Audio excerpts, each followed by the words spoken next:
UP की सियासत में उस भेड़िए की भी एंट्री हो गई जिसकी दहशत में इस वक्त बहराइच के कई गांव जी रहे हैं।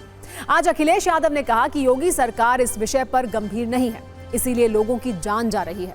जबकि योगी ने बयान दिया कि जिस तरह यूपी में आज भेड़ियों का आतंक है, 2017 के पहले भी यूपी में यही स्थिति थी, जब चाचा और भतीजे ने वसूली की होड़ मचा रखी थी। इसी तरह आज बुलडोजर से भेड़िया तक यूपी की सियासत के ट्रेंडिंग कीवर्ड्स बन गए।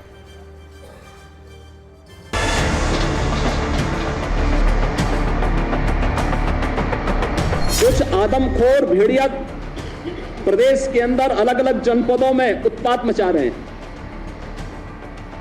और कमोबेश यही स्थिति 2017 के पहले प्रदेश की थी। ये लोग उस समय कितनी तबाही मचाए हुए थे, किसी से छुपा हुआ नहीं। और इनके भी एरिया बटे हुए थे वसूली के, कहीं चाचा कहीं भतीजे।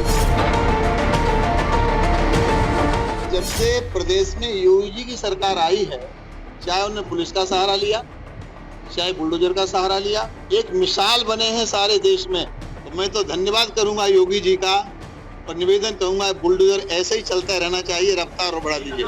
अभी जो बुलडोजर के ऊपर न्यायपालिका का बुलडोजर चला है, उसको आप किस रूप में देखते हैं?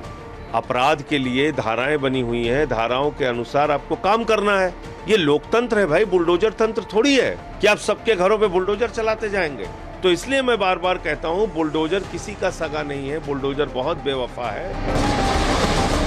उत्तर प्रदेश की कानून व्यवस्था वो किसी से छुपी नहीं है। कहीं अपहरण हो रहे हैं, कहीं बलात्कार हो रहे हैं, कहीं लूट हो रही है, और भारतीय जनता पार्टी अपनी कानून व्यवस्था के उसी का ढिंढोरा पीटती है। बुलडोजर कहाँ चलता है ये अखिलेश जी को पता होना चाहिए। बुलडोजर चलता है अवैध निर्माण पर, बुलडोजर चलता है जो हमारे ऐसे अपराधी हैं खूंखार, उनके अवैध निर्माण पर। बुलडोजर चलाने का काम कायर करते हैं। बुलडोजर क्योंकि प्रतीक है आपकी ध्वस्त कानून व्यवस्था का, आपकी न्यायपालिका पर ताला लगने का।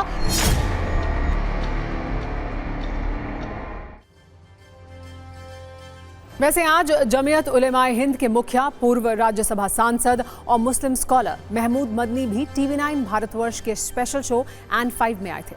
उनसे भी हमने बुलडोजर पर सवाल किया, क्या अब बुलडोजर राजनीतिक टूल बन गया है? सुनिए उन्होंने क्या जवाब दिया इस सवाल का। आजकल तो राजनीति में बुलडोजर एक मॉडल सा बनता जा रहा है। आप तो सुप्रीम कोर्ट तक पहुंच गए, बुलडोजर के खिलाफ हैं, आपकी इस पर राय? देखिए,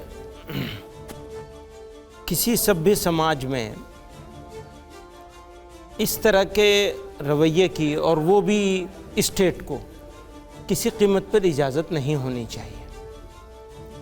इस पर कहने के लिए बहुत सारी बातें हैं, लेकिन मैटर सब जुडिस है। सुप्रीम कोर्ट ने इसके ऊपर एक बात कही है, और अब जल्दी ही उसके ऊपर एक सुप्रीम कोर्ट की तरफ से कुछ और भी आने वाला है। तो मैं नहीं चाहता हूं कि इस सब्जेक्ट पर और ज़्यादा यहाँ पब्लिक में कुछ बात करूं।